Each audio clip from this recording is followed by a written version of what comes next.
વિદ્યાર્થી મિત્રો, જય સ્વામિનારાયણ.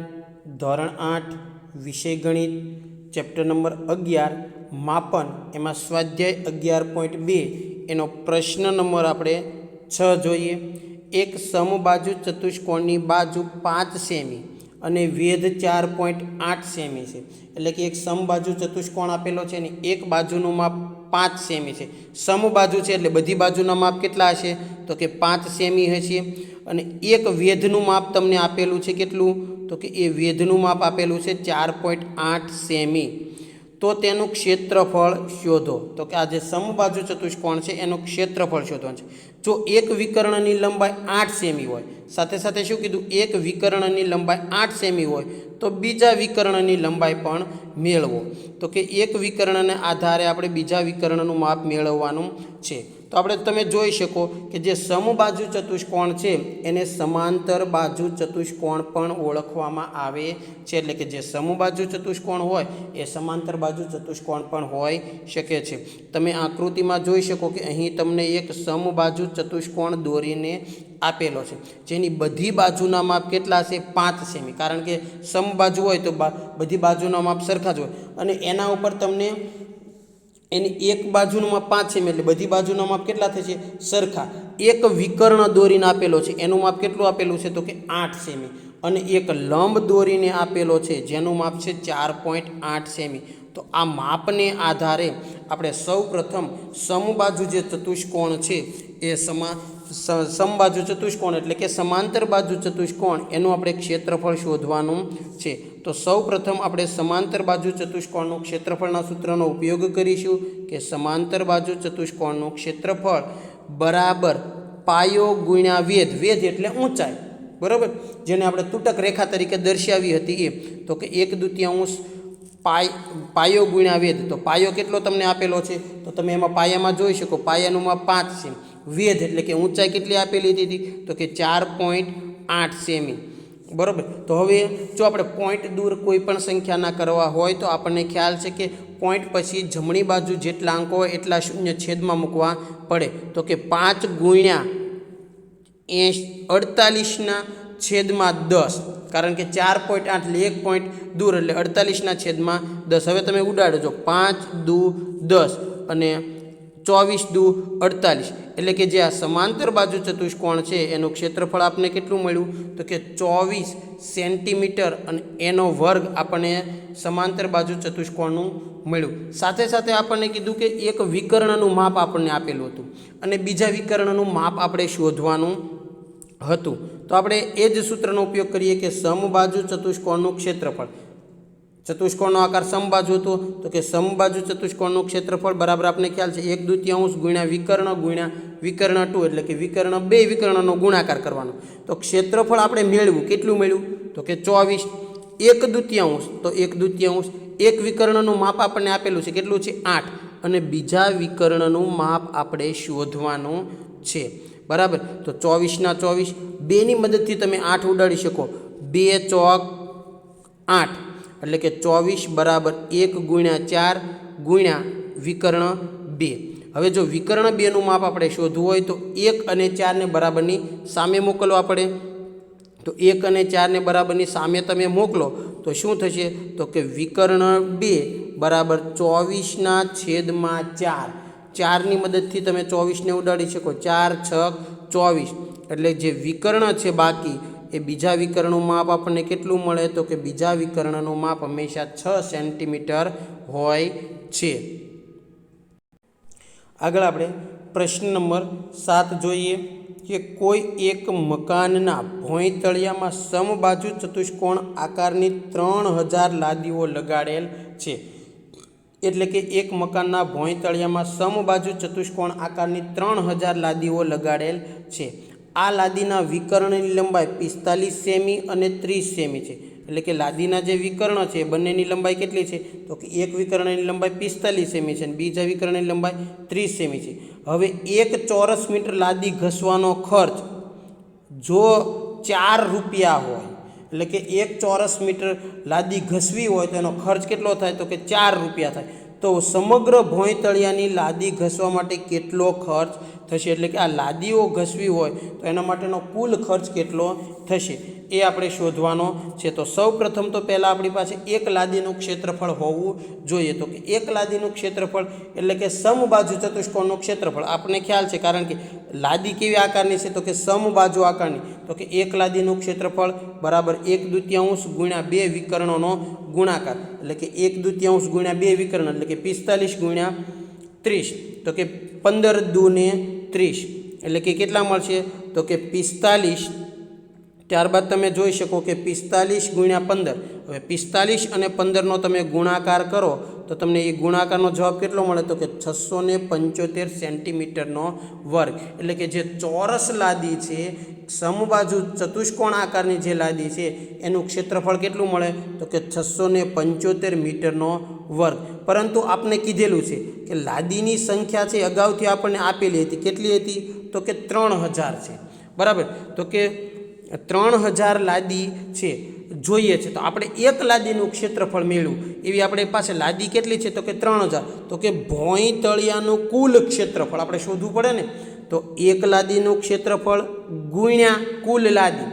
એક લાદીનું ક્ષેત્રફળ આપણે જોયું કેટલું છે તો કે 675 અને કુલ લાદી એટલે કે ગુણ્યા કેટલા તો કે ગુણ્યા 3000. એટલે કે 675 ગુણ્યા 3000 કરો તો તમે જોઈ શકો કે તમને એ જે ક્ષેત્રફળ છે એ ક્ષેત્રફળ કેટલું મળે છે તો કે તમે એ ક્ષેત્રફળ આ પ્રમાણે મેળવી શકો. એટલે કે એનું ક્ષેત્રફળ મળે છે 20,25,000 સેન્ટીમીટરનો વર્ગ. એ આપણને ક્ષેત્રફળ મળે છે. હવે આપણને પ્રશ્નમાં જ કીધું કે જો સેન્ટીમીટરનો આપણને જે પ્રશ્નમાં જે રકમ ખર્ચ આપેલો હતો એ ખર્ચ કેમાં આપેલો હતો તો કે એ ખર્ચ આપણને આપેલો હતો મીટરમાં, ચોરસ મીટરમાં. તો આપણી પાસે જે માપ આવ્યું એ ચોરસ સેન્ટીમીટરમાં આવ્યું. તો એ ચોરસ સેન્ટીમીટરને સૌ પ્રથમ આપણે મીટરમાં ફેરવવું પડે. તો 10,000 સેન્ટીમીટરનો વર્ગ હોય ત્યારે 1 મીટરનો વર્ગ થાય. તો આપણી પાસે 20,25,000 સેન્ટીમીટરનો વર્ગ બરાબર કેટલા તો કે 20,25,000 ગુણ્યા 1/10,000. 0 0 0 0 0 0 એટલે કે ઉપરના 3 શૂન્ય અને નીચેના 3 શૂન્ય ઉડાડી શકો. એટલે હવે તમારી પાસે કેટલું બાકી રહે તો કે તમે જોઈ શકો કે 20 એટલે કે 2025/10 એટલું બાકી રહ્યું. હવે એને તો આપણે પોઈન્ટ નથી કરવા, એટલું જ બાકી રહે કે 2025/10 મીટરનો વર્ગ. હવે આપણને ખર્ચ આપેલો છે મીટરમાં, બરાબર. મીટરમાં ખર્ચ કેટલો છે કે 1 ચોરસ મીટર લાદી લગાવવાનો ઘસવાનો ખર્ચ 4 રૂપિયા છે. કે 1 ચોરસ મીટર તમે લાદી ઘસો તો કેટલા રૂપિયા થાય 4. તો આપણી પાસે કેટલું છે તો કે 2025/10 ચોરસ મીટર લાદી ઘસવાનો ખર્ચ કેટલો તો જો 2025/10 ગુણ્યા 4. હવે તમે 2ની મદદથી 4 અને 10 ને એટલે કે 2 પંચા 10 2 દૂને 4 બરાબર. 5ની મદદથી જો 5 ચોક 20 ભાગનો એટલે ભાગમાં પડી 0 અને 5 5 25 એટલે કે 405 ગુણ્યા 2. હવે 405 ગુણ્યા તમે 2 કરો એટલે કેટલા મળે તો કે 810 રૂપિયા આ લાદી ઘસવાનો કુલ ખર્ચ થાય છે. આગળ આપણે પ્રશ્ન નંબર 8 જોઈએ કે મોહન એક સમલંબ ચતુષ્કોણ આકારનું ખેતર ખરીદવા ઈચ્છે છે. ખેતર કેવા આકારનું છે તો કે સમલંબ ચતુષ્કોણ આકારનું. જો આ ખાસ ધ્યાન રાખજો. આ ખેતરની નદી તરફની બાજુએ રસ્તા તરફની બાજુએ સમાંતર અને અંતરમાં બમણી છે. જો આ ખેતરનું ક્ષેત્રફળ 10,500 મીટરનો વર્ગ હોય અને ખેતરની સમાંતર બાજુ વચ્ચેનું લંબ અંતર 100 મીટર હોય તો ખેતરની નદી તરફની બાજુઓની લંબાઈ શોધો. એટલે કે બે રસ્તા છે, તમે આકૃતિમાં જોઈ શકો કે ખેતરની એક બાજુ છે, એક બાજુ શું આપેલો છે તો કે એક બાજુ રસ્તો આપેલો છે અને ખેતરની બીજી બાજુ શું આપેલું છે તો કે બીજી બાજુ આપણને નદી આપેલી છે. અને આ રસ્તો અને નદી એ બંને વચ્ચેનું અંતર એટલે કે લંબ અંતર તમને આપેલું છે. કેટલું આપેલું છે તો કે 100 મીટર લંબ અંતર આપેલું છે. તો આપણે જે ખેતર તરફની બાજુઓની લંબાઈ છે એ બાજુની લંબાઈ આપણે શોધવાની છે. તો કે એના માટે આપણે કોઈ આપણને માપ નથી આપેલું, તો આપણે કોઈ ધારી શકીએ કે ધારો કે રસ્તા તરફની બાજુની લંબાઈ x મીટર છે એટલે કે જે રસ્તો છે એની બાજુની લંબાઈ કેટલી છે x મીટર. અને પરંતુ આપણે પ્રશ્નમાં કીધું કે નદી તરફની બાજુની લંબાઈ રસ્તા કરતાં બમણી છે. બમણી હશે એટલે કેટલી થશે તો કે 2x મીટર થશે. તો કે નદી તરફની બાજુની લંબાઈ કેટલી થશે તો કે 2x મીટર થશે. હવે આપણે સમલંબ ચતુષ્કોણના ક્ષેત્રફળનું જે સૂત્ર છે એનો ઉપયોગ કરીશું. તો આપણે ખ્યાલ છે કે સમલંબ ચતુષ્કોણનું ક્ષેત્રફળ બરાબર 1/2 ગુણ્યા સમાંતર બાજુનો સરવાળો ગુણ્યા લંબ અંતર. હવે આપણને ખ્યાલ છે કે 1/2 ગુણ્યા બે સમાંતર બાજુઓનો સરવાળો તો કે x + 2x અને ગુણ્યા લંબ અંતર તો આપેલું જ હતું 100. હવે 100 ને તમે 2ની મદદથી ઉડાડી શકો એટલે 50 × 2 = 100. એટલે હવે x + 2x એટલે કેટલા થશે તો કે 3x ગુણ્યા કેટલા થશે તો કે 50. તો કે એ 3x ગુણ્યા 50 એટલે કે 50 ગુણ્યા 3x કરો એટલે કેટલા મળશે તો કે 150x મીટરનો વર્ગ મળે. એટલે કે આપણને જે એ માપ મળ્યું એ માપ કેટલું મળ્યું તો કે 150x મીટરનો વર્ગ. હવે તમે જોઈ શકો કે પ્રશ્નમાં જ તમને ખેતરનું ક્ષેત્રફળ આપી દીધેલું છે. ખેતરનું ક્ષેત્રફળ કેટલું છે તો કે 10,500 મીટરનો વર્ગ આપેલું છે. આપણને કેટલું મળ્યું તો કે 150x બરાબર 10,500. જો xની કિંમત આપણે શોધવી હોય તો 150ને આપણે બરાબરની સામે મોકલવા પડે. તો કે ગુણાકારનો સંબંધ છે તો બરાબરની સામે મોકલો તો કેવો સંબંધ થશે તો કે ભાગાકારનો સંબંધ થશે. હવે તમે જોઈ શકો કે x બરાબર 10,500 અને છેદમાં 150 0 0 બરાબર 15ની મદદથી 15 + 105 ને 1 0 લગાડ્યો એટલે કે 70 ને 15 ગુણ્યા 70 કરો એટલે તમને 1050 મળે. તો કે જે x છે એટલે કે આપણે જે xની બાજુનું માપ ધાર્યું હતું એ બાજુનું માપ આપણને કેટલું મળી જાય તો કે એ બાજુનું માપ આપણને મળે 70. હવે આપણે રસ્તા તરફની ખેતરની લંબાઈ x મીટર હોય એટલે કેટલી હોય તો કે 70 મીટર હોય. અને નદી તરફના રસ્તાની લંબાઈ 2x xની જગ્યાએ આપણે કિંમત મૂકવાની કેટલી 70. તો કે 2 ગુણ્યા 70 એટલે કેટલી થશે તો કે 140 મીટર થશે. તો કે આમ રસ્તા તરફની ખેતરની લંબાઈ 70 મીટર અને નદી તરફના ખેતરની લંબાઈ 140 મીટર થાય છે. આગળ આપણે પ્રશ્ન નંબર 9 જોઈએ કે જમીનથી ઉપર ઉઠેલ એક ઓટલો છે. તેની ઉપરનું સમતલ સમબાજુ અષ્ટકોણ આકારનું છે. તો સમબાજુ અષ્ટકોણ આકારનું છે જે આકૃતિમાં તમે અહીં જોઈ શકો છો કે અહીં તમને એક જે સમબાજુ અષ્ટકોણ આકારનું જે છે એ આકૃતિમાં જોઈ શકો. આ અષ્ટકોણી સમતલનું ક્ષેત્રફળ શોધો. એટલે કે જે અષ્ટકોણી સમતલ છે એનું ક્ષેત્રફળ આપણે શોધવાનું છે. તો સૌ પ્રથમ તો અહીં તમે આકૃતિમાં એક સમલંબ ચતુષ્કોણ જોઈ શકો. સમલંબ ચતુષ્કોણ છે તો એનું ક્ષેત્રફળનું સૂત્ર તો આપણને ખ્યાલ જ છે. તો આપણને ખ્યાલ છે કે સમલંબ ચતુષ્કોણનું ક્ષેત્રફળ બરાબર 1/2 ગુણ્યા બે સમાંતર બાજુનો સરવાળો ગુણ્યા લંબ અંતર. તો તમે જોઈ શકો કે અહીં એક સૂત્રનો ઉપયોગ કર્યા બાદ આપણે 1/2 ગુણ્યા 11 બે સમાંતર બાજુઓ આપણે આપેલી છે. એક કઈ છે 11 અને બીજી બાજુ કઈ છે તો કે 5. આકૃતિમાં માપ આપેલા છે અને લંબ અંતર આપેલું છે આકૃતિમાં કેટલું છે તો કે 4. બેની મદદથી તમે 4 ઉડાડો 2 × 2 = 4 એટલે કે કેટલા 11 + 5 કરવાનું છે એટલે કેટલા થશે 16 અને ગુણ્યા 2 16 ગુણ્યા 2 એટલે કેટલા થશે 32 મીટરનો વર્ગ. પરંતુ ખાસ ધ્યાન રાખજો જે આ 32 મીટરનો વર્ગ છે એ એક સમલંબ ચતુષ્કોણનું ક્ષેત્રફળ છે.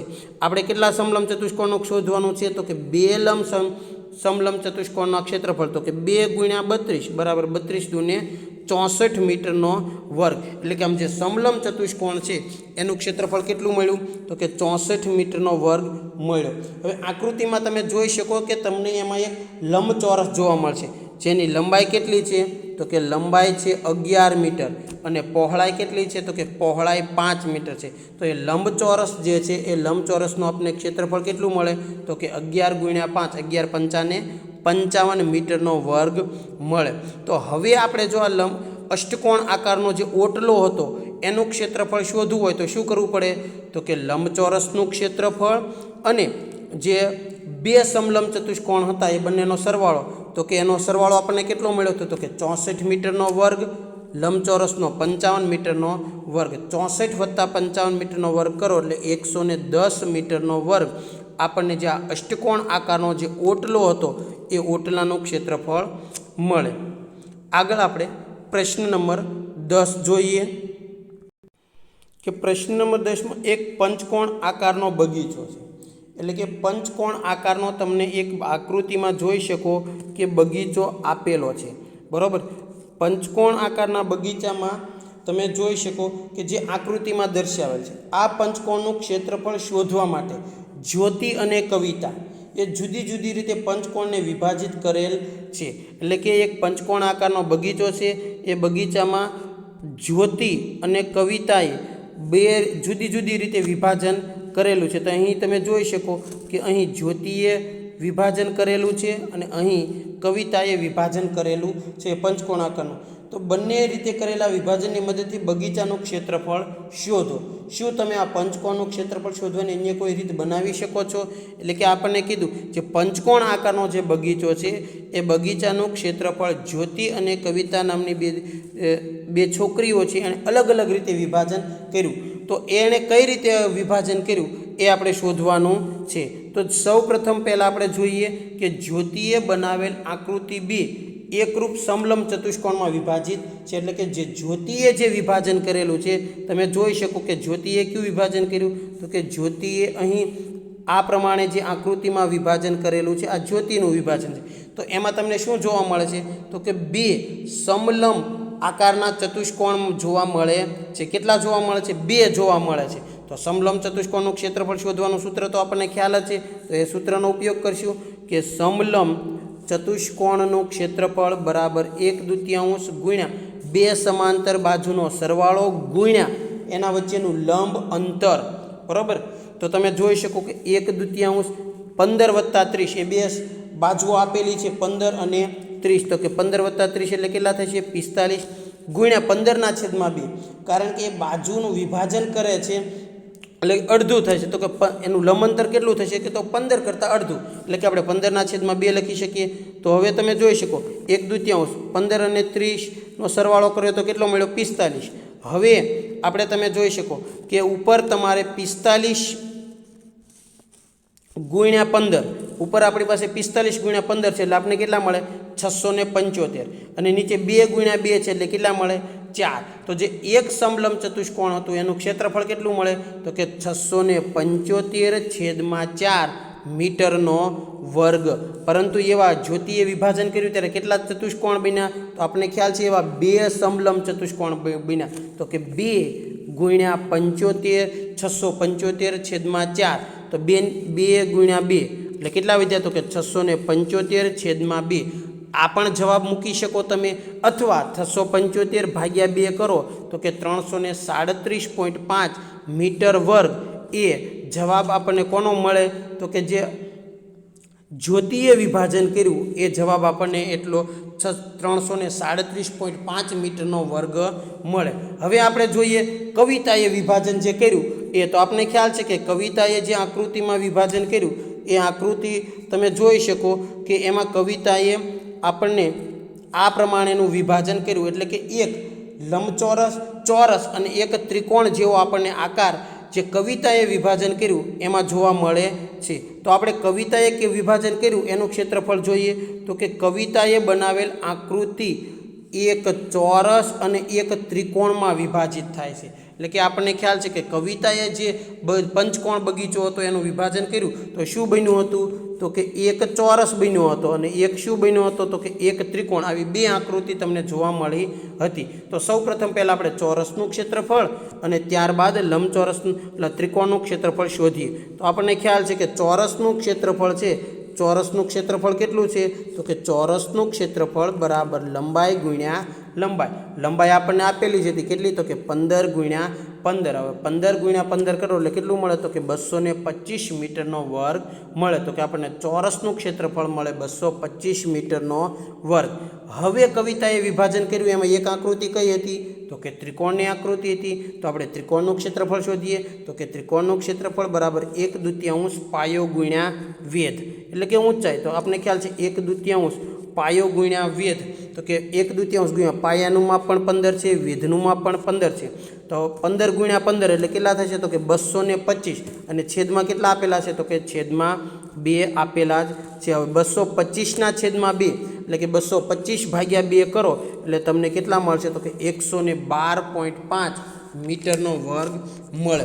એટલે કે તમે જોઈ શકો કે કવિતાએ અલગ રીતનો ઉપયોગ કર્યો અને જ્યોતિ હતી એ જ્યોતિએ પણ અલગ રીતનો ઉપયોગ કરી અને એ પંચકોણનું ક્ષેત્રફળ આપણે શોધીએ. તો કવિતાએ જે ઉપયોગ કર્યો એનું ક્ષેત્રફળ કેટલું મળ્યું? તો કે 225 મીટરનો વર્ગ વત્તા 112.5 મીટરનો વર્ગ. તો કવિતાએ એનું ક્ષેત્રફળ 337.5 મીટરનો વર્ગ શોધ્યો, પણ કવિતાએ વિભાજન અલગ રીતે કર્યું હતું અને જ્યોતિએ પણ અલગ રીતે કરેલું હતું. તો આ રીતે કોઈ પણ આકૃતિ આપેલું હોય એનું તમે યોગ્ય વિભાજન કરી અને એ સમગ્ર આકૃતિનું ક્ષેત્રફળ શોધી શકો છો. આગળ આપણે પ્રશ્ન નંબર 11 જોઈએ કે આકૃતિમાં બતાવેલ ફોટા ફ્રેમની બહારની ધારની માપ. જો તમને આકૃતિમાં એક ફોટો ફ્રેમ અહીં બતાવેલી છે, એમાં બહારની જે ધાર છે એનું માપ તમને કેટલું આપેલું છે?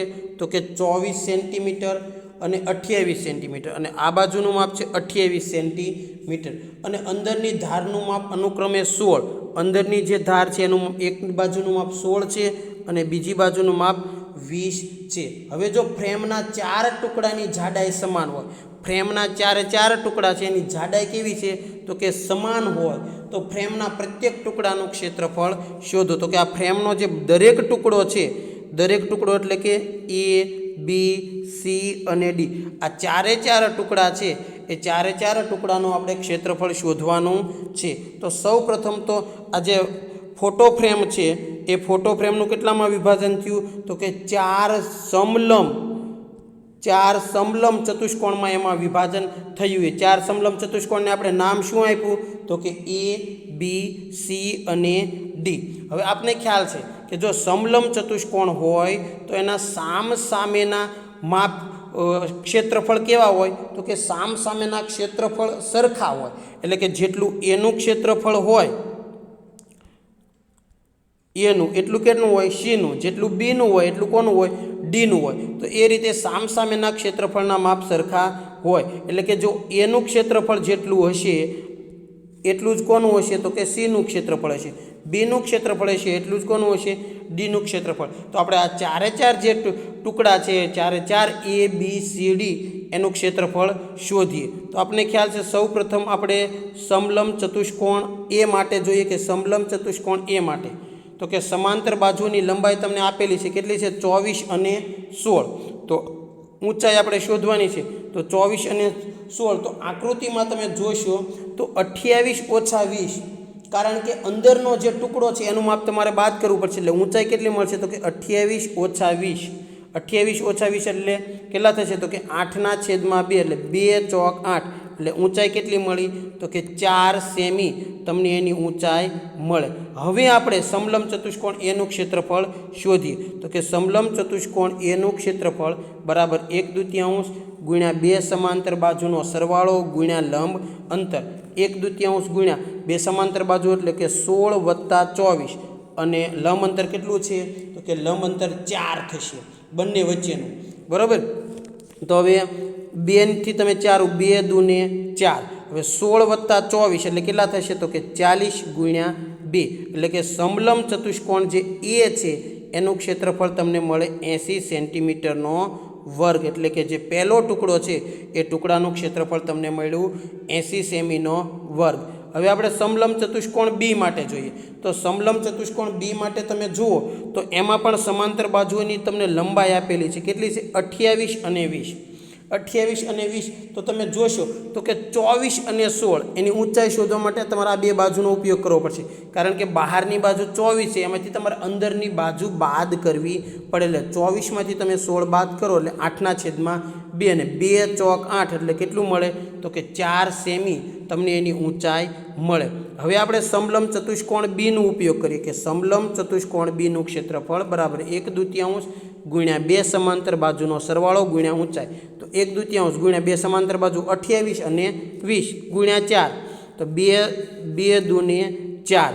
28 + 20 કરો એટલે કેટલા મળે 48 × 2 48 × 2 કરો એટલે કેટલા મળે તો કે 96 સેન્ટીમીટરનો વર્ગ તો કે આમ જે સમલંબ ચતુષ્કોણ ડી હતો સમલંબ ચતુષ્કોણ બી એનું ક્ષેત્રફળ કેટલું મળે 96 હવે અગાઉ આપણે જોઈ ગયા જેટલું એનું ક્ષેત્રફળ હોય એટલું કોનું હોય તો કે સીનું હોય જેટલું બીનું ક્ષેત્રફળ હોય એટલું કેનું હોય ડીનું તો એનું ક્ષેત્રફળ આપણે મેળવ્યું હતું કેટલું મેળવ્યું હતું એનું ક્ષેત્રફળ તો 80 તો બીનું ક્ષેત્રફળ પણ કેટલું મળે 80 જ હોય ત્યારબાદ આપણે જોયું કે સીનું ક્ષેત્રફળ બરાબર બીનું ક્ષેત્રફળ તો બીનું ક્ષેત્રફળ આપણે મેળવ્યું કેટલું મેળવ્યું તો કે બીનું ક્ષેત્રફળ 96 તો ડીનું ક્ષેત્રફળ પણ કેટલું મળે તો કે 96 મીટર મળે છે આ રીતે તમે કોઈ પણ આકૃતિ આપેલી હોય એનું જુદી જુદી રીતે વિભાજન કરી અને એના ક્ષેત્રફળ શોધી શકો છો આભાર જય સ્વામિનારાયણ